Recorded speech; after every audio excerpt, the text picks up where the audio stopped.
bandeko esengo ya koyeba ete bozali ebele na bandako na bino de partout pour kolanda émission na bino lobana. Cette émission sera présentée par votre humble serviteur Ndeko Danuki Fula, les seuls et l'unique journaliste oyo nzambe alanda kanaba ange na yindi to bandi émission mokola lelo Zambe atiki misala zali kosala fandi alanda mwana na ye oya ila kaiba actualité ya République Mokatili Congo mboka Fati Beto mboka mwana papa Kisegedi kaka ndina lubaka na lubi ko botama na Congo izala ka bénédiction mais ko vivre na Congo comme ka malédiction. Parce que mboka oyo tozana richesse ya ba problème ceux qui bolali bolamuki ba problème botami bolali bolamuki ba problème botami parmi richesse tozana ngona mboka ezali ba problème nani alobi dano alobi ezali vérité ngal bakabosolo yana komisa mama kanga resho yebisa papa Ndeko Dano abani yebisa bana batika makelele balanda journaliste nzamba landa kana ba ange soki ngai na silisi bopisi bango télécommande batino village pour après ngai elo comme si za la kate pour mikolo pe matizate alors TV et ça na koya bana na koya banani na koya mwana mboka Jacob Mbangi secrétaire général ya parti politique écolo na indi to beta ma actualité to ko beta solo ya Costa Mutamba to ko beta solo ya Champion Bemba to ko beta pe solo ya parti politique na bango oyo naza ko mona bango mikolo oyo bakimi povo non sacré bakina opposition kokota na baona jama kapu déjà kolobama to ko beta solo na ngona mwana mboka Jacob Mbangi ma avant tout za mwana mboka Jacob Mbangi to zo ba elima il bosso na za ko senga na bandeke loko sipe singa na elima o izali un congolais alobelo ko mongeza très capital boza ko buka biso baza ko buka na victoire na boza ko mona image on na victoire baza ko buka mais ndiko na alobelo ko mongeza très capital bozali ko buka biso olebo bongisa banzela boza ko bongisa te là c'est très capital c'est la na image wana eza ba congolais kobuka bobuka depuis régime oyo baza kobuka mais bo sala évaluation ba place oyo so babuki basali nango nini le côté ba bato penyo so babuki biloko na bango est-ce que ba pesi bango bisala est-ce que ba indemniser bango zéro je pense régime qui c'est que régime amunyo koli à peuple régime ba komi ngulu régime qui c'est que déjà régime ya ngulu balia kakaka mwano ya bochi baza ko boma na bango na ba tande ba kokufa bato pe ba kokufa to ko chama ona mutu Kisegedi talande peuple là ko bangaite on Ndeko Danuki Fula c'est la haine ce n'est pas la haine Ndeko Danuki Fula c'est la vérité ou rien boza image ezali kambesana maki na victoire bola na ndeki babuki e ba kongomani balobi isalinga passe mama monga lebelo mo alobi ndana ibelo ko basala ka kuna te baje ya butu na ebika ko lukambongo sikona ko sala ndiki toza image on boka Jacob Mbangi va commenter na sima to kozonga pour la to continuer mission na biso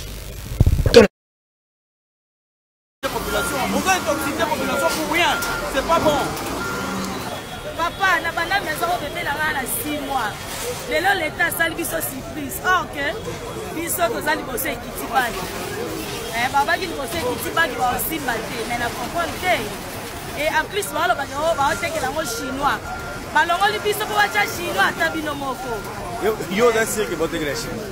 Ba lobi ke ba teke la chinois biso ko wacha sanité chinois ko cha propre. Ata yo moko. Toko makolela fiwana na yebi ya motinga yenga moteka na bana victoire mwana ngazana na 6 mois lelo azana 12 ans mais siko na minute on na ke braza to kuna ta bakopeta biso mbata bakolo apa bolobi aza mabe abo sali boso nga siko pona kende wapi vraiment eza passe awana kiti na mibeko ya ordre ya mwana mbuka Daniel Bumba Lubaki na vision ya mwana mbuka Daniel Bumba Lubaki ke Kinshasa ezobonga na Kinshasa ezobonga mwana mbuka Daniel Bumba Lubaki abakisi ke balabala eza wenzete azana kolwezi imato na nyonso za kata Kinshasa awa yango to kiti awa poto bongisa muto oyo ebiki azoteka na kati ya balabala to kosango na kalamu te to ba commune nyonso moto ya ministre environnement na colonel Miguel Zali awa tuzo travailler ko buka biloko nyonso oyo atonga na kati biso to zali bosse ekiti bani baba ki bosse ekiti bani ko buka biloko batu boza ba champion mais ko bon sanzela bozo sa lelo moto mais tale ba be biloko batu population nyonso baza awa balekisaka bana balekisaka basi na bana bafutaka baklase me babuki biloko na bango nzela ya pamba nzela tooleka tosufri obongisa banzela te pourquoi ça sert à rien otika kodéranger population ozo intoxicé population pour rien c'est pas bon papa na bana maison obebela ngana 6 mois mwana mboka Jacob Mbangi tozokena ba video malembe video wana olandi ezali peuple esalinga pasi ndiko alobi kobuka biloko bato boza bala mais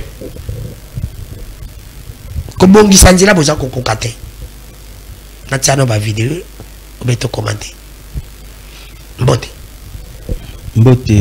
mopanzi sango merci na muno komi pembe nauti potochi nauti mbazango te ok nauti mboto kiseke da banda ofana poto me maraba poto ata moko ta osana régi awa na Congo opposition ça va ah oui opposition ça va parce que opposition vérité zali na moi ba opposant ba mo voyager ba mo ke ba poto te na za opposant après boya bolobi non mboka za bien te biso souffrir papa tikako ah voyager zongi est-ce que ba saluer loko tunanga ce qu'on a voyagé na mbongo ya régime ben na voyagé na mbongo ngai na partenaire nanga simanto consulting ni biso toyebi place za mbongo merci na mbongo merci pour l'invitation merci merci pour otumbola nyoka walali na ye merci pour na plateau na pesi ba kongomani nyonso bipa ba palangani ba bisinga likolo ebele je ne cesserai de le dire biso tozali ba politique donc biso za ba journaliste était ba journaliste dans des bino nde batuto mona chaque jour na baitando ike na baitando inene pona ko panza bongo basango c'est tout à fait normal mais biso to ba politique ce qui veut dire que à tout moment tous les kakaso qui qualité zali makasi ya koloba et surtout que les partis politiques et ils allaient très bien à présenter la civilité dans le président national, le président Chris Mukendi Kabemba, Bipa Bazali, na ba écoliste nyonso, Bipa Bazali. Aujourd'hui, on est un peu partout. Nous sommes au Congo central, nous sommes en Bujimaï, tous en Kananga, tous en France, tous en Belgique, Brazzaville, donc bah écoliste nyonso partout bazali. Tu peux si bangombo te ya Funa, ya Tchangu, ya Mwamba. Tu peux si bango nyonso mbote ya Lukunga, bango nyonso mbote. Ça va, parti politique école ça marche très bien là. Non, on est très bien, on est d'ailleurs tout à qui combiné comme ça la réunion à biso ya directeur national parce que tous à la cana na rencontre tout ça là n'est-ce pas à niveau ya directeur national Zali Bongo cadre à concertation organe je dirais suprême n'est-ce pas il y a parti aux Arabongo ensemble avec des secrétaires nationaux pour basaner ba ministre au sein il y a parti politique et dans les cadres kaka pour réfléchir sur des questions d'actualité voilà tout ça qui na réunion donc tout est bien j'informe aussi dans la que nous avons désormais un siège, un nouveau siège parce que place Tozalaki, dans le Vungi, côté à Willeri, Toza Souanate, Toza actuellement na Bassan Koussou, donc les partis écolos, Toza na Bassan Koussou, Bato Nyonso Balingi, va rejoindre Komba, va rejoindre l'IT, va rejoindre la nouvelle façon de faire les choses, la nouvelle pensée, Baya Bongo na Bassan Koussou vers 24. Nous avons un drapeau, les partis que les avions, les bureaux font chaque jour du lundi au vendredi. Alors, moi, je suis Mbangi avant na kota na mutuna na benga kio pour un parti que le monde une image que les peuple et Hollandi wana ba ko buka population avec toi et Hollandi population baza ko lo ba sali ondeni l'état buka kaka évaluation ba place nous ba buki. Est-ce que pour que ce Congolais tongi mabe mais toujours que l'état petit biso misala ti ba petite et moyenne entreprise ba Congolais ba vivre pourquoi pas avant que buka ta bolobeli ba to boye bozongi si bato quand même ba mbogo na bango tindi pe bango la place moko bateka c'est comme si l'état congolais azaka na nature te ya ko sala évaluation ya biloko ya moto pona ka ko bebisa ata le but pa pesa ka mingi apesa ka te poser question kitoko na moni ba image et ici je dirais même que nazana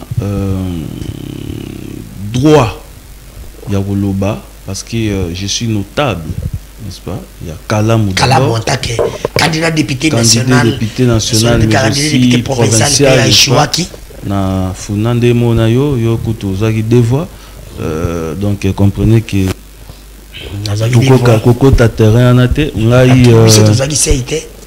on a lobby Koko ta terrain na te moi j'étais candidat député national na provincial na Kalamu. Donc comprenez que situation wana biso toza quand même na mot à dire ouais. Justement.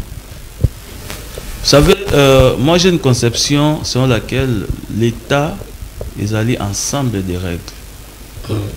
Les règles wana est appliquées pour tout le monde. Voyez-vous, les règles qui loi et tout le reste, règlement, décision administrative, tout ça, ça fait partie des règles où régir l'État. Et tout le monde a sa bonne habilité à respecter. La station.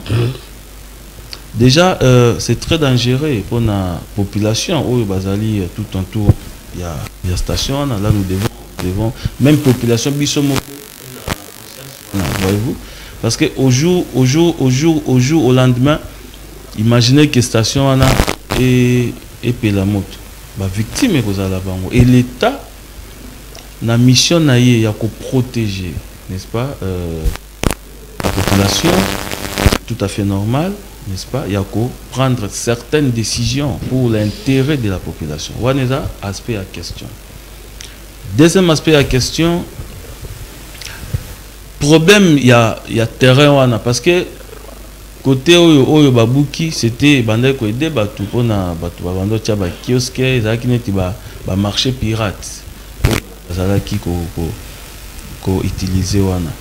Mais quand vous dites que l'État doit indemniser, je pense que l'expropriation pour cause d'utilité publique wana eza notion mususu.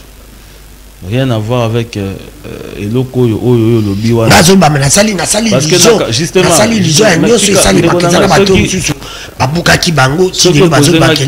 oui, mais laisse-moi aussi te relancer. Non, poser une question. Mais quand tu réponds, je te dis nasali allusion na makamunyo sur les kaka o l'État buka kabatu. Na ba o ba baza autorisation par l'État, ata bango baza autorisation te baza autorisation, l'État zone sakate. C'est ça les question. C'est ce que je dis. Ceux qui ils ont pensé au sali ou bien je dirais réflexion au sali, c'est ta réflexion, voyez-vous, parce que par exemple les cas qui na Selemba l'État pour l'intérêt général, parce que vous savez les principes et intérêt général et un principe et régissent la décision beaucoup plus étatique. Quand on prend une décision et l'autre poursuivre les intérêts généraux, c'est-à-dire il faut tout le monde a la satisfait. Contrairement à yo, aux autres intérêt privé. Parce que pour toi, aux autres intéressés, peut-être qu'ils ont moins bénéfice au commerce, l'homme sous moins intérêt pour la banane. Avec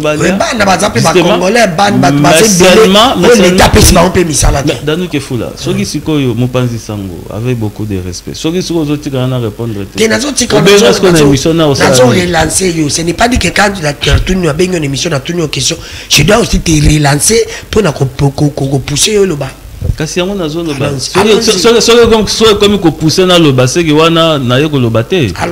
Merci beaucoup. Merci pour cette compréhension. Donc, ta réflexion, je suis d'accord avec ça. Mais le problème, c'est qu'il ne faut pas trop réfléchir dans les restes nullus. Il ne faut pas trop réfléchir comme ça. Il faut réfléchir avec des faits.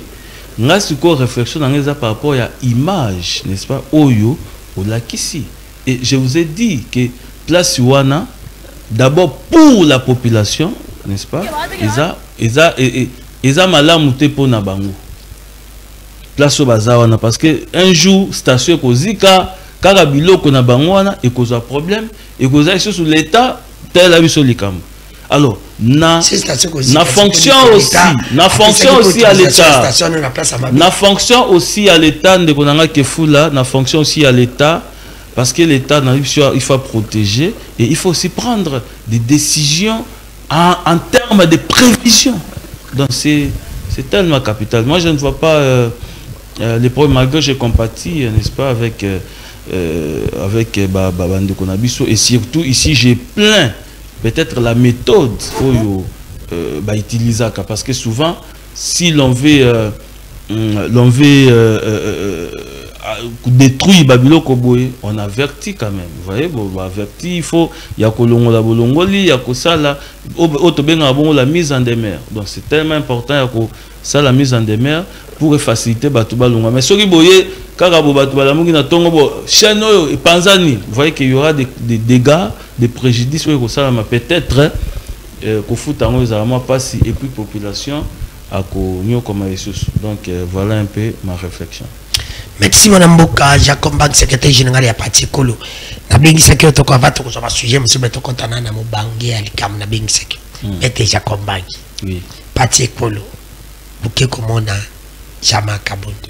OK. Tambo ina ba réseaux sociaux bato balobi bolongo na ino sacré bokina opposition. OK. Nini motivation nini pousser bino bokina komona Jama Kabondo. C'est dû à quoi? Merci. Oui, ben on peut que ça les tous les na réseaux sociaux. Oui, certainement. On a vivre na lolaté, na vivre na RDC, c'est-à-dire tout dans le monde, on voit ce qui se passe, n'est-ce pas, sur les réseaux sociaux. Et c'est une question, d'abord je vous félicite pour cette question très pertinente. Merci. Et on va voir na boanya na vous mana ba mi tuna mo boye, vous olungo bimisa mama kambo. Déjà, il aura le foyeba. Les partis politiques écolo, ce n'est pas un sous-parti. Nous sommes un parti politique à part entière. Donc nous avons droit d'avoir notre projet de société, nous avons droit d'avoir notre manière de faire les choses, nous avons droit, en définitive, n'est-ce pas, qu'on a une autonomie. Nabiso. Ça, c'est la première des choses. Deuxièmement, les partis politiques écolo, tous les signataires, il y a charte, il y a union sacrée. Jusqu'à preuve du contraire, nous retirons la signature dans la bisoté. Comme pour vous dire, Ndeko Kefula, lors il y a Conseil national des communicateurs, nous sommes les partis politiques les plus crédibles, les plus sérieux. Comment tu peux dire ça? Parce que ce que Tamboli n'a pas parti, en tout cas ici, je ne vais pas la apologie ou bien pour critiquer la partie. Mais biso quand même, na une année, na ndambu ya existence na biso, tout ça la effort, il y a qu'à mettre en place le Conseil national des communicateurs. Où il est kakabongo chaque lundi. Parce que nous avons un chargé de la communication, on a PCM Mbote, secrétaire national, en charge de la communication, M. Dan Kapiamba. Tout se réunit chaque lundi pour réfléchir au pays, parler d'actualité, mais aussi couper ça, élément de langage sur la position du parti concernant l'actualité, afin d'éviter, n'est-ce pas, que tout tomber où nos communicateurs va tomber dans ce que j'appelle l'amphibologie ou la confusion. Voilà pourquoi tout est naka conseil wana. Et pendant tout ça qui en plein conseil national de communicateurs, il y a une réflexion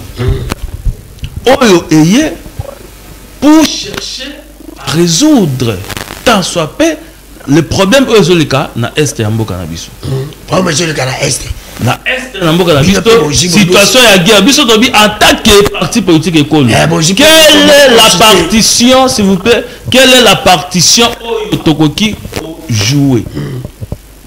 C'est là que moi na maele oto benga moi na boanya le président national Kras Mukendi Kabemba c'est pour la première fois comme wana ya camp de la patrie eza la prononcer eza ki na monoko ya mwana mobali o na tangi awa président Chris Mukendi Kabemba ye mutu a prononcé ki wana le camp créons un front pour la patrie wana ebimaki na ebiso na conseil national loko ya zaka mutu a réfléchisaka mutu abwanya un président charismatique abimisi wana front de la patrie camp de la patrie tu dis non il faut to miri yango toko miri yango nini en mettant en place un mouvement une stratégie voilà pourquoi le roi tonga peut jouer partition non situation au ezoleka nous avons besoin de filles et fils de ces pays pour défendre bato balingaka Congo parce que ah ozate likambu ya oboye o nazonga non ici c'est likambu ya Congo et nous attends les partis politiques tout tani ba acteurs je précise bien il faut me saisir au mot ba acteurs politiques oh il faut to solo là na bango non, ce qui nous intéresse c'est le Congo. Totikana nous ba intérêt égoïste, égocentrique nos partis. Parce que pendant que nous sommes en train de que positionnement politique ici, de l'autre côté, les choses avancent. On ne sait pas. Lobby. Alors, to créer front wana. Non, allons voir. Parce que personne ici ne peut réfuter, ne peut refuser, n'est-ce pas, la carrière, n'est-ce pas, de M. Jean-Marc Kabound. Ici, je parle du président Jean-Marc Kabound comme acteur politique majeur. Et surtout, à la base, même, il y a Makambo. Parce que toujours suivre l'actualité, tout suivre pendant 10 ans. Et nous avons levé l'option. Il y a aussi Nini, Yako, Koutananaye. Et la mission au président national. Vous êtes un acteur politique majeur. Bima na silence na yo. Ezaneti Nkoba obi Nkoba a vandi na kuki na ye koto bazo sopele mai tobi non. Bima na kuki na yo yaka to simbana pona Congo. Et démarche wana biso sali. Est-ce que ça loi peut ça loi blité? Est-ce que c'est pour nos intérêts? Est-ce que c'est pour venir à l'opposition? Mais ce qui est cool, est-ce qu'il y a des bisili? Mais écoutez, non, écoutez. Pourquoi Kolinga Okutana Tata Mokonjiko Okutana Jama Kabun? Après, je me coûte Jama Kabun, ni Tata Mokonjiko la Koutena Faïlo. Bitumbesi la tête. Il y a beaucoup de gens vous acquittent, vous avez besoin de positionnement, de dialogue. Quelqu'un qui peut vous apporter, parce que vous avez parti, mon ami a mouké, au biminante, mon calakete. Non, partir mouké n'a pas. On a mis mettre la cité. Vous posez une question. On a le besoin de la population. On a lobby. Boba Tamara, c'est ma population. Population peut tout le monde à Bangoté. Boba Tamara, population, pas de problème. Alors, c'est bon. Tu réponds de population. Population va comprendre que parti écolo, toujours jouer partition et toujours un processus toujours ça. Je l'ai dit ici que tout le monde Jean-Marc Kabound comme acteur politique. Voyez-vous? Et c'est Ezaka Jean-Marc Kabound. Nous allons voir d'autres acteurs. Beaucoup de monde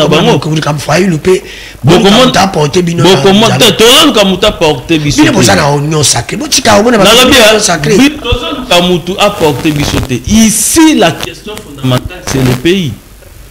Toujours comme ça porter bisoté parce que l'air to signer qui chaque réunion sacrée mais c'est vous quand la population balobara na monoko na bino bande ko lobela bino non écoutez école ezali hybride bazali balolema bazoi ba na position te baza neti na butu ba komi ba ndeke na moi ba komi ba mbwa tobi bon pour lever l'option to signer chaque réunion sacrée. Est-ce que boloba isote le comme boloba isote bokoma baba yona population na bokoma baba ngala population na tokoma baba yona population bokoma baba boloba isote awa sikoyo tozu initiative Parce que bino okasa ke bino boza na monopole ya population non. Te biso population ça le tuni mitu. Ya on a lobi te. Biso be population na pasite. Biso be population na biso. Population oya biso. Oya biso a lobi non, ce que vous avez fait c'est louable. Est-ce que yo na population na population va féliciter biso. To kabana. Mais c'est louable, c'est louable, mais quand la bino, quand boucher le comment côté la guerre. Qui vous a dit ça? Mais quand tu habites parce que bon bitumbe si la faut bateau bazan la guerre na zamba debaya parce que on est pas ça bateau bazan. Ya on a le bien. Écoutez. Ndeko kefula. Ndeko kefula, soyons sérieux. On est sérieux. Merci. Allons-y. Moi je l'ai dit. Et je continuerai à que la guerre oyo ba imposa biso, c'est une guerre multidimensionnelle. Là nous le savons très bien. Et la solution elle est multidimensionnelle. Donc toi il ne faut pas ici réfuter par exemple l'option à dialogue. Qui a refusé le dialogue? Moi, je ne peux pas refuser le dialogue. Mais si nous, mais ceux qui disent, mais biso, yoka sikoyo. Vous allez dialoguer. Dialogue, yoka sikoyo. Dialogue, yoka ndeko kefula. Dialogue. Oui. On se met ensemble, les acteurs politiques, pour réfléchir quelle est la voie de sortie. Il y a le côté, parce que n'oubliez pas, aujourd'hui nous avons l'opposition armée et l'opposition non armée. Mais papa, ceux qui ont eu format à dialogue, on prend l'union sacrée. On prend l'opposition armée, l'opposition non armée, la société civile. Mais nous on est de l'union sacrée. Hein? Papa, est-ce que vous avez la mesure? Non, non, poids politique, non, non. Mais, les partis politiques écolo, Moutoyo Aza le devant, ce n'est pas un novice politique. Il a quel poids politique? Aza novice politique. Mais il a quel poids? Il va apporter. Aza n'a pas coup papa, poids politique, il y en a bien. Débat ceux qui ont ça débat sur les poids politiques. Il y a un oiseau de Bakeno, bozo tambola, bozo luka place à Kotia loko. Tozo luka place, non, tozo luka place ya Kotia likoloté. Na ebiso awa que parti politique écolo tozali autonome. Biso to parti ote bazo mema to non toza autonome to quand là to organiser ba réunion. Comment le lema bozanga fait comment le lema des fois. Comment va le lema? Non, non, vous finissez sur le lema. Ah, tu as position dans l'union sacrée. Vous finissez sur le lema. Mais il y a des choses qui sont dans l'union sacrée. Nous avons vu comme tout le monde est comme acteur politique. Et tout le monde appelle acteur politique. Pour nous que ce qui nous intéresse ici, c'est le dialogue. Mais nous sommes d'accord. Ah, on a l'andiologie que dialogue fait entre Bino na union sacrée parce que nous avons une union sacrée, opposition armée et opposition non armée. Ce n'est pas ça, c'est ça non? Wana na lobby, c'est aussi une manière de faire sa format. Aujourd'hui, ceux qui ont tout ça, la format dialogue. Parce que n'oubliez pas, puisque Oligny a abordé question, les Rwandais nous agressent. Nous les savons très bien.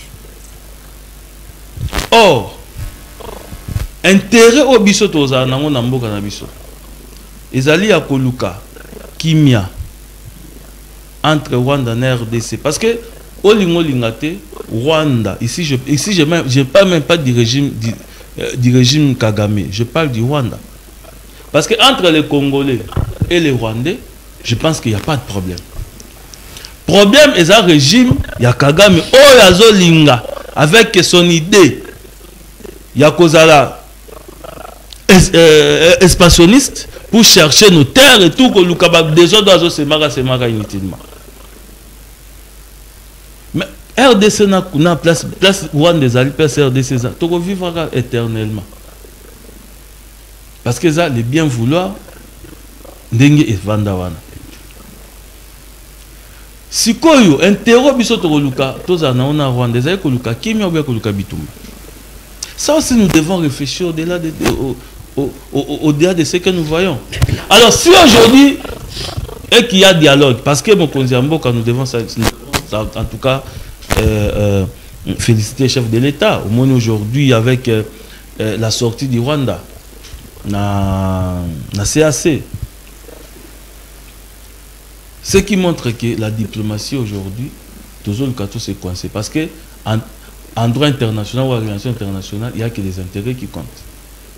Et biso peut rebondir intérêt na biso pour na makambu et ça n'est mais pour vous dire maintenant dialogue, les dialogues oui aujourd'hui c'est plus et ça très très capital. Merci que na ya Congo acteur politique to vanda to solo là to luka voie de sortie. Ce que ça que il y a guerre wana ba ramification nango ezo profiter na acteur politique tout la vérité. Et cela va passer, n'est-ce pas, par la justice, la réconciliation et tout ça. Et tout le monde parce que tout ça besoin de Congo des Arabes. Au moins bateau bazo kanisa ba dongolo miso. O ba kanisa ke Congo aux la diviser, ba ya ka ba ko kende côté na bango non Congo biso to be banaka.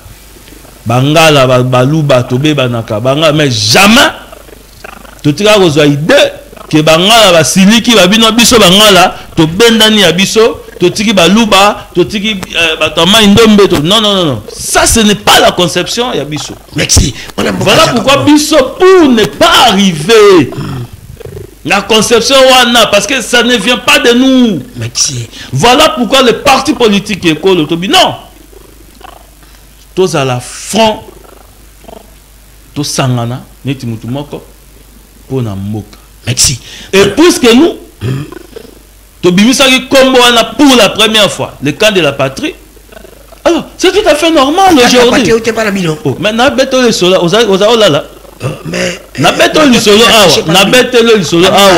la première fois, camp de la patrie et l'Obama, c'était lors, il y a conseil des communicateurs, il y a parti politique écolo. Oyo mutu oya topoza ki question muta répondra ki moi na mayele otobenga Chris Mukendika Bemba président national oyo a pesa ki le mawana mate faila ibi ide la bino wana ngana lobité. Mais alors mon amboka ja combat vous voulez que tokende na cohésion nationale tout ça image ya kolanda sortie médiatique ya mon amboka Jean-Pierre Bemba isa kolbama aujourd'hui en tant qu'acteur politique tu peux te dire aujourd'hui que sortie médiatique à mon amboka Jean-Pierre Bemba ils dit sortie médiatique il y a cohésion nationale ils a kolinga dialogue comme ils a sortie médiatique que tata mokonzi ko la travers mon amboka Jean-Pierre Bemba à répondre fayu ko bakene nyenti ngai na kosala dialogue na binote pe et ko récupérer ba sangote parce que la diga mon amboka Jean-Pierre Bemba ba twaza ko ba commenter et beli ba lobi que ça c'est la séparation. Non pas la rassemblement, c'est la séparation ou la division. Alors, tous les images, il y a mon amboka Jean-Pierre Bemba, la Simatrozonga a commenté en tant que secrétaire général parti politique, en tant que Congolais aussi, pour notre émission. Donc, il y a l'image. Les éléments. Je vais commencer par M. Hippolyte Kanambe, Kazembe-Béré, alias Joseph Kabila. C'est important, cette incise. Parce qu'en fait, dans ce pays, il faut qu'on se dise la vérité. Nous avons eu à la tête du pays un imposteur et un usurpateur. Je pèse mes mots et je vais vous expliquer pourquoi. L'ancien président de la République est arrivé comment? Il était l'aide de camp du chef d'état-major général de l'armée rwandaise. Dans ses bagages, il y avait Hippolyte Kanambe, qu'on a fait passer pour le fils de Laurent Désiré Kabila. Or, Hippolyte Kanambe est un agent de l'armée rwandaise. Son chef est et était Paul Kagame, commandant suprême des forces rwandaises. C'est ça la vérité. Cela n'a jamais été démontré. Alors, je ne parle pas de l'appartenance à l'armée rwandaise, mais de la non-filiation de ce dernier avec Laurent Désiré Kabila? Mais il y a eu plusieurs témoignages. Il y a d'abord les vrais enfants biologiques de Laurent Désiré Kabila, qui ne reconnaissent pas Hippolyte Kanambe. Et Hippolyte Kanambe a un père et une mère. Sa mère s'appelait Marceline, et son père, là-dessus, qui était un ancien maquisard également, je vais vous donner son nom là-dessus. Depuis 18 ans, enfin, c'est la thèse de M. Honoré Ngbanda, rien n'a, semble-t-il, été réellement prouvé. Qu'est-ce qui, aujourd'hui, vous dit accuser une seule personne, ou accusant une seule personne, vous fiez à ces accusations plutôt qu'à des accusations plus claires de ce qu'il aurait fait récemment? D'ailleurs, dans le mensonge également, celle qu'on appelle Jeannette Kabila, ce n'est pas la jumelle, c'est en fait la petite sœur de son père, là-dessus. Et d'ailleurs, elle n'est pas née là-dessus, elle est née le 9 mai 68, à Roubavu. Le père, donc, de Jeannette, qui est la petite sœur, donc du père de Hippolyte Kanambe, s'appelait Monsieur Arthur, et la mère s'appelait Thérèse Ndesamburo. Voilà la vraie identité, d'où on part. Qu'est-ce qui se passe lorsque tout ce monde arrive donc à Kinshasa, chasse le président Mobutu? C'est à ce moment-là que les troupes rwandaises prennent le contrôle, pas simplement de l'armée, des services de sécurité. Je peux vous confirmer, effectivement, que c'est d'actualité. Et je peux vous dire que j'accuse M. Hippolyte Kanambe, alias Joseph Kabila, Katumbi Moïse Soriano, et certains acteurs dirigeants de la SENCO, d'être les auteurs d'une tentative de déstabilisation de l'État et également d'atteinte à la sûreté de l'État, en voulant éliminer le chef de l'État. Quand on dit accusation, on dit preuve. La dernière fois, vous aviez avancé certains faits que vous n'aviez pas démontrés. Vous nous donniez rendez-vous à une date ultérieure. Aujourd'hui, vous allez accuser ou vous accuser et aller prouver ce que vous dites? Oui, je vais effectivement accuser et prouver. J'espérais que je n'allais pas arriver à ces éléments que je possédais déjà depuis plus de 6 mois. Et je peux vous dire que je vais vous amener les preuves de ce que j'ai dit. Donc, toutes ces attaques que vous voyez, la CNDP, etc., et regardez d'ailleurs lorsque Tshibanda signe ces accords honteux, c'était simplement pour permettre l'infiltration et l'intégration de forces rwandaises dans notre armée. Ça, c'était un des premiers objectifs. Deuxième objectif, c'était le pillage de notre pays. Un des ministres du gouvernement, que vous avez certainement reçu, a dit que dans les accords, 66 millions de dollars quittaient chaque mois la Banque centrale pour alimenter et être versés au Rwanda. 800 millions? Non, 66 millions par mois. Fois 12, 800 millions de dollars par an. Multiplié par 18, ça vous fait près de 15 milliards de dollars. Depuis que les 18 ans. Joseph... Depuis le 18 ans. Et ça, vous savez que c'est la justification de... Jacob Bangi, tu Holanda, tu tant que tu as vidéo parce que tu es Holanda. Sorti médiatiquement dans Bouka Jean Pierre Mbemba Bolingi, na awa yo en tant que secrétaire général parti Kololobi, il faut dialogue, mais sorti médiatiquement dans Bouka Jean Pierre Mbemba, il attaque dans opposant, il attaque dans Moïse Katumbi qui n'est pas congolais, à Kabila qui n'est pas congolais, et il attaque encore les catholiques. L'attaque des catholiques qui va parler, va déstabiliser Tata Mokonzi. Est-ce qu'aujourd'hui, le discours à Pété Okiangutu, est-ce qu'aujourd'hui, le discours à mon amour Jean-Pierre Mbemba, il y a un discours où il y a une cohésion nationale, il y a un dialogue salima. Comme le dit que non, c'est vous, la réunion sacrée, de vous avez le coso, vous avez un dialogue salima pour vous avez boya, pour partager pour vous. Merci, merci. Encore une très belle question. Écoutez, Ndeko Kefula, dialogue, oui. Tout le monde aujourd'hui a d'accord, n'est-ce pas, pour un dialogue. Même si au discours, il y a M. Kabila. Après ça qui peut, n'est-ce pas, option qui est d'accord pour dialoguer. En tout cas, tout le monde a pour dialoguer. Mais seulement, il faut y avoir il y a des préalables. Ici, je ne réponds pas par rapport à Senko. Quand il y a Senko, je peux vous donner par exemple le cas du président Jean-Marc Kabound. Ouais, Jean-Marc Kabound a dit pour lui, Senko, Azama crainte pour Naya Rolinga, parrainage par exemple, il y a Conseil de sécurité, des Nations Unies. Batumsusu, Babino pour Nabiso, Tolingino, il faut Union africaine à parrainer dialogue Yuana pour plus de crédibilité. Comprenez? C'est-à-dire, Moutuna Moutou, chaque acteur politique a besoin de mettre un préalable. Alors, aujourd'hui, Senko a quitté l'époque à Kabila. Le Senko, non, Senko, en fait, non, Senko a ça m'abêté, mais Senko, tout le monde a la crainte à Senko par rapport à parcours, vous voyez. Il y a eu, par exemple, ce qui s'est passé en 2016, vous voyez, avec la Senko.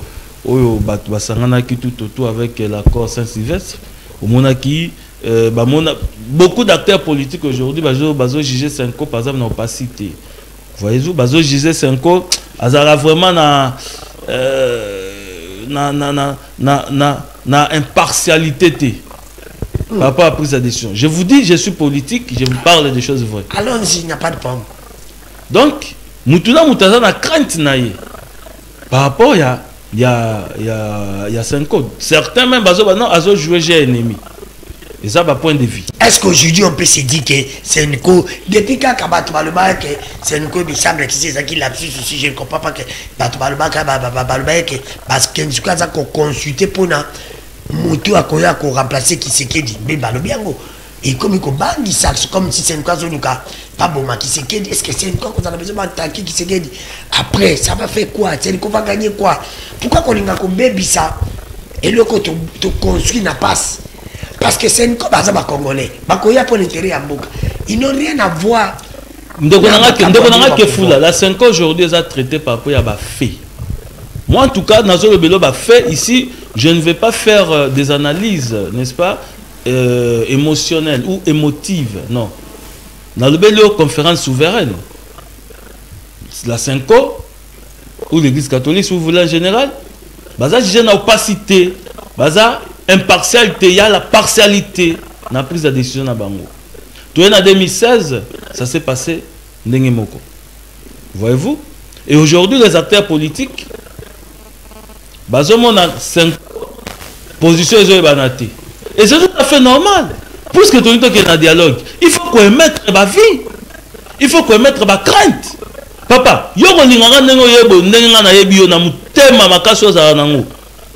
Na mukakatano yo kefu yo za nango. Ba bengo ka likambo yaka. Donc yako tia signature no. Il faut yeba quand même non. Et c'est aussi la crainte de l'union sacrée en général. Ce qui veut l'union sacrée, c'est quand par rapport il y a 5 ans, c'est légitime. Moutarbo et Amazate. Voyez-vous? Mais toi, si koyo na question il y a nationalité. Oui, mais c'est ça quand lui parle par exemple, il parle de la nationalité à Katumbi, à Kabila. Mais ce sont des acteurs politiques qu'il faut pas dans la carte. Pourquoi qu'on a confisqué sous baninga alors que tu n'as pas n'a pas. Question il y a nationalité de quoi c'est un débat où le banango de konanga na lingaka mingi maître Gustave Mpipa Muyulu abenga un débat sempiternel.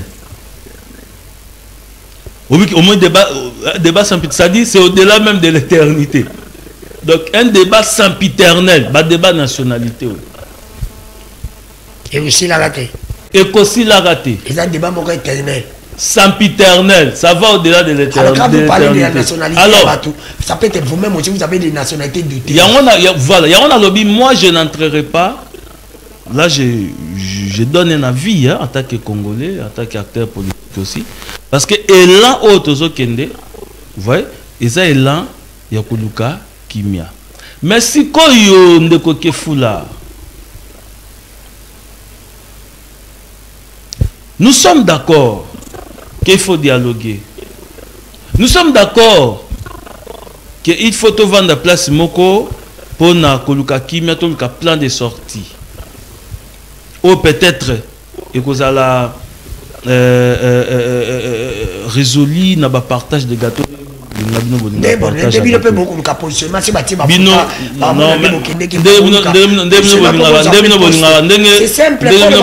Partage à gâteau Sinel comme DG au qui remplacer le signe de Poma. Parenthèse moko c'est l'NDG qui est incompétent que les Congolais. Si la parenthèse c'est si Nazo on a conditionnel. Nous tous nous avons suivi l'honorable Pépite Okilala. Vous savez, là normalement j'ai eu beaucoup d'admiration. Déjà, il faut combattre. Moi j'ai été candidat, mais j'ai eu beaucoup d'admiration envers l'honorable Pépite Okilala. Je ne le connais pas de vie, je ne connais pas plutôt de vie, mais j'ai eu beaucoup d'admiration par rapport à efficacité où ils ont travaillé à niveau de la commission. Mais à ça, les révélations, la SNEL a fouta mbongo pour l'obscurité à Kinshasa. C'est-à-dire qu'ils ont fouta mbongo pour na Moulili. On parle de l'éclairage public. Mbongo a versé chaque mois selon va dire naïe. On va payer ça à l'hôtel de ville. On va payer ça à l'hôtel de ville pour l'éclairage public. Et ça 1%, 0,1%. Parce qu'ils ont pas mentionné la facture. L'éclairage public est la facture. Va verser à peu près 500 000 $ le mois. Mais il n'y a pas une entreprise publique où ils ont géré en haut. Ce que tu as calculé annuellement, ça fait beaucoup d'argent. Et bah gouverner Nyonso parce que bandi depuis Kinduta Mbongwana et les kaka dans l'hôtel de ville sans et les kaka ouais bon les kaka l'éclairage public on peut même pas parler d'éclairage public. Sungobila la même chose. Et là je vous donne maintenant une information. Ma personne en conditionnel, c'est récemment sous Daniel Bumba que bazu idée parce que Daniel Bumba lobby malgré mi ange mi démon. Ça dit mutoke ça m'a bien naé appelé moi malamu naé koto nga moni moi malamu ya Daniel Bumba mukeza côté wana et ce que ça malamu il faut en parler. Récemment awa ndé azu idée va mettre en place une entreprise publique pour gérer l'éclairage public qui a une direction concernée uniquement pour l'éclairage public. Au moment où je vous parle, il y a les cadres légaux, les cadres institutionnels où espère mise en place. Donc, comprenez que depuis Mbongwana et Banda Robima, où il y a éclairage public, il n'y a pas eu une gestion claire par rapport à Mbongwana. Mais où ils ont passé. Et puis Sinel continue à payer. Alors que cette même Sinel a prétendre pour dire que l'hôtel de ville a zappé dans Mbongwana. Ça dit, de l'autre côté, d'un côté de l'autre côté mais nyongo oyo za na pas dans que fula yo futa raté mais nga on n'a pas dans na futa c'est mamba soni absurde. Et quand on va parler de Lucinde, vous verrez des jeunes gens oyo bazo ba pesa ba mbongo parler des choses on dit tout Kena makambo tina suka et nga muto na romona telemeli pour citer le nom de Jacob na makambo asali mambasine au romona mamto ça biso to thème sa population to laksa que moi je suis un leader to thème sa population ba maman bazo souffrir ba maman ya Gambela ba misezo pola il y a une maman na venu Maringa auti ko boka misi à peu près à 65 000 $. est poli à cause de Sinel. Mais vous verrez, parce qu'on vous paye les mois, des journalistes et des jeunes gens, des garçons de course. Bon, il y a pour dire de n'importe quoi pendant que les gens basent en lit. De côté fou la makambo Sinel oyo, tu retiens en otina souka. Et ceux qui va justifier ma camion soit, ils vont me dégager. Merci. Alors, dialogue, il nous reste 8 minutes. Dialogue. Oui, parce que comprenez que na tchaki moi ba émotion parce que quand je parle de maman na vraiment kanda makasi. Alors bande ko balimbisa ndenge to tchema émotion. Alors Sinel ça va tout passer, merci beaucoup. Là je suis d'accord avec vous. Pour la première fois de ma vie na d'accord na.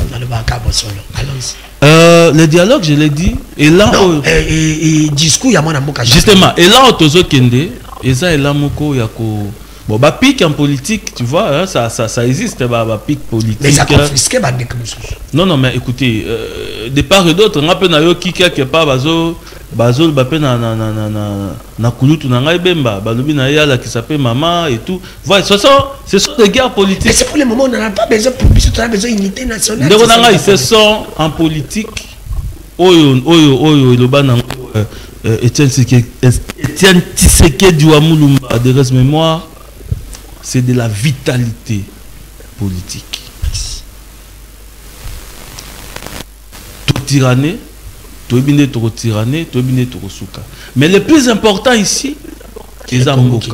Le plus important ici, Congo to vanda na kimia. Le plus important ici, ba territoire na biso nyonso.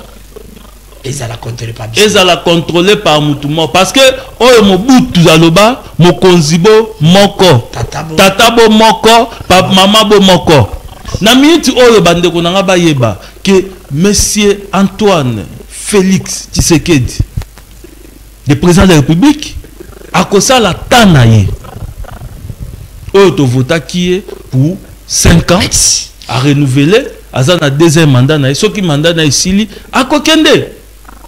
Yo comme président de la République, il y a quand même une voie démocratique. Nous ne voulons plus. C'est ça fait la démarche même du parti politique école que vous devez féliciter. Nous ne voulons plus que pendant que mon conseiller Kazali, qu'il y ait le changement de l'ordre constitutionnel. Parce que si aujourd'hui on changeait l'ordre constitutionnel, est-ce que nous avons conséquence sur vous? Merci. Ce qui est l'autre gars, on a notre vendre notre émission, on a la tête, on a mangu, babana bengo na bomo na simbilik, orokima. Donc, comprenez que c'est très capital aujourd'hui de Konanga Kefula. Tous à Nabomoko, tous à la unité, tous à la côté à front. Merci. Et la patrie, Oyo et lobby, n'est-ce pas, le président national Christmas Kabemba, Oyo Ayena, plan de sortie. Merci, mon amour, il nous reste 5 minutes. Pour ça, on a permis de faire des bibles. Ah, ou changer. On a grâce à la Bible. Bible ici, là. La Bible peut y aller. Depuis comment va quoi dans la Bible. Mais là, ça va côté depuis Kala. Binobo Sande, la Bible peut y aller. C'est quoi, Bana Simba Bible? Simba Bible. Ok, moi, c'est au bois. Merci. Bon, il y a un problème. Dans le Bible, il met déjà comme banque. Quand il y a une photo, il y a école kuna bokende. On oublie que école kende qui kokuta na jama kabundu kaka pona konuka pe. Oui. Ils attendent que vous continuez à union sacrée. Ils attendent que vous continuez à opposition. Non. Nous sommes des unions. On oublie que sorti qui met que kota kaka na Congo, il faut ils allent en voie à dialogue. Non. Dans le but que Kimia, il faut qu'ils allent en voie dialogue. Dialogue est parmi les moyens. Comme m'appelle Kimia. On oublie que tout baza conduite na basango pour na dialogue oyo. Moi et Belé, parti politique. Préalable des acteurs politiques, oui Belé bazo douter na crédibilité basango. Merci. Acteurs politiques bazo. On oublie que Snell ezali ko déranger ba imboka, ba futaka mbongo dans tête de ville. Mais Mbongo, on a pas d'éclair public, ils ont la que M. Lucine est incompétent, il envoie des communicateurs pour la Colombie, mais vous savez ça.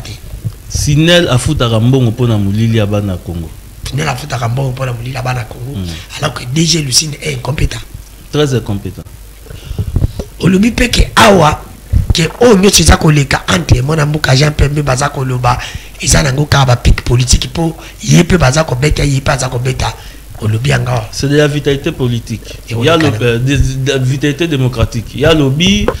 La question dans le lobby déjà, question de nationalité, c'est un débat sempiternel. Même si les plans à tester, sur le lobby, ça dégérise, ça a un débat de la nationalité. Donc, autour de la solution.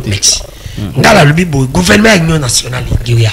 Si vous avez un si vous avez un ministre, nakotanga général Kasongo Kabuki même s'il est militaire bakotia et ministre ponanga ministre Didier Pamba ministre à tourisme papa Léon a année à Zakani na identification ponanga go batia agi année il fait très bien son travail Gilles Alingé Tinké ponanga bakotia ministre il a fait son travail jamais il coulas il a fait il n'y a pas de problème pour général Kasongo Kabuki andi konanga papa Léon a écouté na évité que tu n'aies été bien sûr beaucoup ainsi dans le gouvernement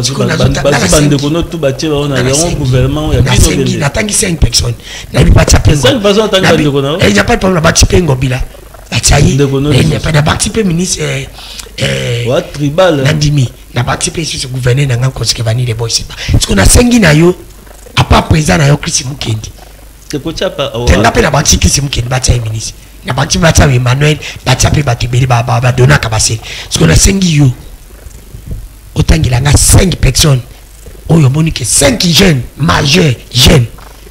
Il y a des gens qui ont été dans le gouvernement. 5 sur le bi, il y a 5 jeunes qui ont 5. Il y a opposition. 5. Rapidement. Déjà, dans Moutaliboso, la charité bien ordonnée commence par soi-même. Moutaliboso, le président Chris Mukendi. Kabemba, oui. Très, Yazama ministrable. Yami Balé. Je vois l'excellence Guy Landomboyo. Guy Landomboyo. Yamisato. Il est convaincant. Yamisato. Nazo raisonné. Mais Nazo qui est rapide, tu as 2 minutes pour aller. Ils ont bon après Yamisato. Yamisato. Pourquoi pas mettre Gustave Mpipa? Mettre Gustave Mpipa, Yamine. Ministre. Ota baba jeune jeune attends ba natangi yo moko pe tenga te na régime qui sécurité yo ya bozo ya ngai so changer yo moko natangi danu kefula à cause à la ministre Yasuka Eva que c'est soit aussi hein Eva c'est soit capable cause à la ministre si ce qu'on compte il n'y a pas de problème en fait la génération pas de génération donc il y a que ça s'appelle docteur Patricia à que m'a tapé l'écolo à que ministre national mais yo tangi bande ko nga butu nga tanga ba siko zo boa docteur Patricia ça attends d'abord zo boya ça un ministre très compétent à ça makambu na totali santé publique otali makambo zo ka awa na Kinshasa ça ko to ka solo ya pas besoin de malade totali santé mais il travaille mais plutôt que siko taba makambo sali siko to ki tangelanga 3 papa oyo bakozonga lisute 3 o bakozonga lisute ba poste bazonga na même ministre même tout bazonga te 3 mikolo Moutaliboso atanga na mboso yambale Yami Balé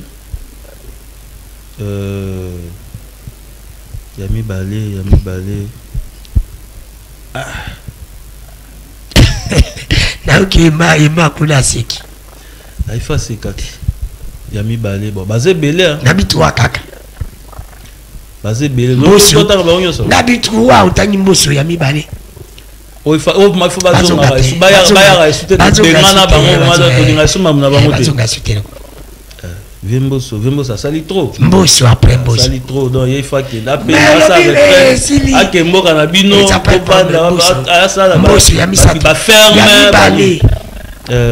Yami Balé tozui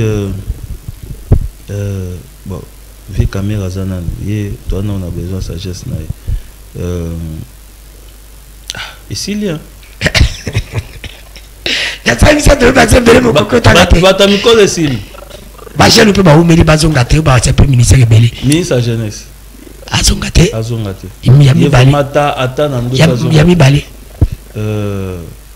Yami Balé tozui ba ministère en toujours à ta défense. Azongate. Merci. Donc quelle arrive qui c'est possible pour c'est mon fini l'émission. Tous les cas qu'on a tu vas choisir. À mon ana. Les deux journalistes wana mon bango ba des journalistes ba masalanga ba confrère ngai. Nano santaka quand tu le vois à la télé il est pertinent. Bon. Bon c'est pas bon. À mon ana Jacob Banyamona. Baon so baza vraiment, je dirais même très bon. Très bon. Pertinent. Namusara ba comme journaliste. Oui, Namusara comme des communicateurs. Non, pas comme des communicateurs, comme des journalistes. En tout cas, comme des journalistes, il baza très bon.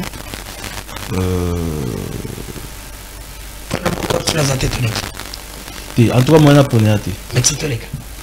On a mis balé. Nano a convaincre qu'il y a une place où il y a un ministère intérieur. Bon. Convaincre à peut-être. En tout cas, parce qu'aujourd'hui nous vivons l'insécurité. Je parle bien aux président de la République qui manque à ministre de la Défense aux hommes. Ça va tous les cas. Bangomi balé où il y a une défense, où il y a une défense, il est là. Si vous comme président, vous avez un ministre de la Défense, vous avez un je préfère la zone Sabemba. Je préfère la zone Sabemba. Tous les cas. Bangomi balé basé par journaliste, par député, basé sur tes sur le bi. Mon corps passage dans le parlement où il y a Makaya cause de député, cause de ça. Ça a pété le bazar. C'est dans la zone que ça vient dans Molière. Molière, député. Tous les cas. Entre les deux partis, on a un père qui a une dépense par dirigeant. Parti dirigeant malade, je convainc. Ah, bon, mon frère va partir. Ah, j'ai regardé que les gens ont bâti pour monsieur Banda bien, au bébé ça on a souka. Na bongi sinde la souka. Au bébé c'est mission, c'est quoi boy là. Bon, pour la démocratie, parce que un père. Il dirige bien. Il dirige bien. Démocratie, ma question, démocratie, il dirige bien. Non, est-ce que. Bah parti dirigeant ou bien mais parti tout JDP tout MP tout le monde Mobutu papa répond au tout dans la méthode de comment qu'il est au Sani non quoi ça dépend dans la comprendre quand c'est pour ça que dans bango au moins une question il y a question moi makasi question moi ya makasi tous ba parti IDP c'est dirigeant MP dirigeant parti dirigeant qui bien ça va bon ko diriger parti na bango bien ko diriger mboka ah bon ndeba bakala époque na époque yakina mamunango ya net ndebo on so le bio est dirigé pe mabenyo so bien ozol no moins siko bo ya net on comparer Mutabeta numéro 9 na Mutabeta à défense exemple te bazaka ba jouer tiens maintenant déjà so numéro 9 na numéro 2 c'est to 4e émission simbata to 4e émission kasi ngani banani kasi diriger parti na ba bien obi parti diriger bien parti na ba bien Bana va diriger parti bien. Bana va diriger parti bien. Non, à l'époque on boutou nga zaïta. Nga botamaki, nga zalaki. Merci. Merci Maître Jacob pour avoir répondu à notre invitation. Non, c'est à moi de vous remercier. À chaque fois que je suis avec vous, je sens l'intelligence aux autres matériaux sur ma casse, tikanza mo ba porte. Merci. O kendeli susu, koki mandete ko bwa ngunda te, za na bisoka. Merci na bande ko nyonso ba landa kibiso, merci na mona mboka ima, merci na mona mboka Gaëtan. Je voulais finir l'émission na sengi na mo rapesanga 2 minutes na suka tokote les maya ministre DJ Pamba ya tourisme, mais na sengi na Gaëtan balancer nga image ya Costa Mutamba, botanga Costa Mutamba mupanzi. Costa Mutamba naza ko senga na nzambo ya pesa kabiso maladi obela te. Costa Mutamba komaneti mukebai ndende kolanga kalafa ya lebai komaneti mukebai akima justice tabela te na prison. Costa Mutamba na yoki balobi oza ko bela olingi obela Costa Mutamba yo kaka solo ya kopola est-ce que mpoko ngo yo kaki ya kopola apoli na kati ya voiture na yo te to apoli na kati ya ndako na yo te parce que na yoki ke balobi Costa Mutamba aza malade alingi abela keba MC za na ngompe malade te batiaki ka litungulu na misu. Costa Mutamba il faut confronter justice. NM sakabino ke mboka ezali mboka ba problème, mboka ba confusion. Costa Mutamba yoana. Na yoki balobi aza ko bela ngana bite. Olukana metia tala bise MC za na ngo litungulu batiaki na misu. Pe batiaki na samba samba litungulu pe siwaka. Costa Mutamba kende na justice. Tebisaki biso ko kende te okay. Comme ça, muta bakende. Plusieurs salamagate pour la bisoka à peuple. Plusieurs salamagate pour la bisoka à peuple. Biso de peuple, batabazo, batambongo, tepe. Salamagate pour la bino. Comme ça, muta ba yo moko. Muto kanga kabatu bakanga yo pe soke za solo. Soke pe za solo te. Na lo bakango libanga li juste kunde koko sekate. Na Kabila, na Pierrot Luwaka. Parce na yo. Na no yo. Jésus Selingelia. Père na za ko bisa batu bozo maele. Batu to batatu to atata mo konjikolo ndi kotino bozo maele. Bozo maele. Dosa ko samuta mbete ya bino. Kende kotino mbo à cause bino ndi ba papier hygiénique. A utiliser bino a pas boire ki bino. A utiliser bino pas boire ki bino. Ete ya yango na ko senga na mwana mbuka Jean-Pierre Mbemba. Sortie médiatique na yo. J'ai fini par ici. Jean-Pierre Mbemba aux grand. Batu babande ko za na niveau que demain après demain. Oko diriger mbuko. Mais ko kanika ko komate ke batu ba no kanisa ko komi mwana bitinda ndi ko tilombo. Et ko rabaisser yo. Pesa ko rabaisser yo.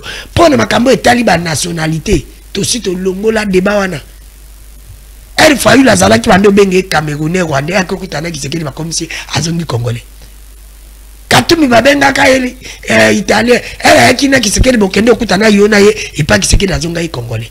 Ma camba nationalité, tout seul, bon changer biso narratif, to lembi nango. Batubaka, on combattait comme un monde habitinda qui se dit. Parce qu'à l'ouro on commis comme même. Ceux qui même battu au candidat, il y a une sacrée batumtu bako boya.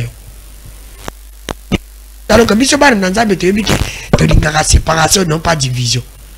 La séparation elle est biblique mais la division n'est pas biblique. Comme ma biso la division. On peut avoir des problèmes personnels à Yona Kabila oui. Mais quand l'exabiso te que ceux qui ont commis plaisir comme ça à chasse à l'homme contre Bandekowana, ce n'est pas normal. Grandeur Ozaki Nango en 2006 au commis qu'on perd Dango. Qui c'est qu'il a utilisé pour les Congolais on a besoin de le beaucoup diriger Mbokao. Sortie médiatique, pour le moment, on n'en a pas besoin. Tu en as besoin de cohésion nationale.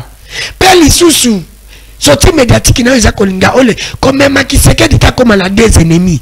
Ben, l'ennemi, on a pas sa régime qui s'est dit l'élo. Mais ça, ben, l'ennemi qui s'est dit la Kouka, on a face. Kabila, on a cané l'adresse. Na Senko, na ICC. Église catholique, ils ont grand, ils ont mounene. Kolinga, quand l'église catholique, bah, comme ben, l'ennemi, na régime qui s'est dit te. Pena Kabila te. Beaucoup qu'à face l'église catholique était. Koko katemo na mbuka Jean-Pierre Mbemba. Nous vous aimons, batu balinga ka mingi. Ou alors koloba na ote fanda. Ozo kita yo moko. Batu ba apporter ki yo ba kolemba yo. Ngala zo mona grand, tu peux diriger le Congo. Mais à l'uro comme nango batu ba mona ba lubi okoya osala batu chasse alors. Sortie médiatique na yo même na ba TikTok na tiang na ba réseaux sociaux bat baza ko commenter ozo mona ba commenter ke bat ba bini to lembi ata ba lobiza olinga mission e ko salope minu passe atolia ka ponu e ko salope mabina minu atolia ka ngai minu e ko mangai tout est nu discuter ba nationalité biso ba vrai congolais nga penza vrai congolais to boyango to lemba yango. Qu'est-ce qui vous prouve que vous, là, vous, les politiciens congolais, vous êtes des Congolais? Parce que toi, la carte, tu es électrique, tu es Congolais. C'est quoi? Comment vous voulez que vous soyez Congolais?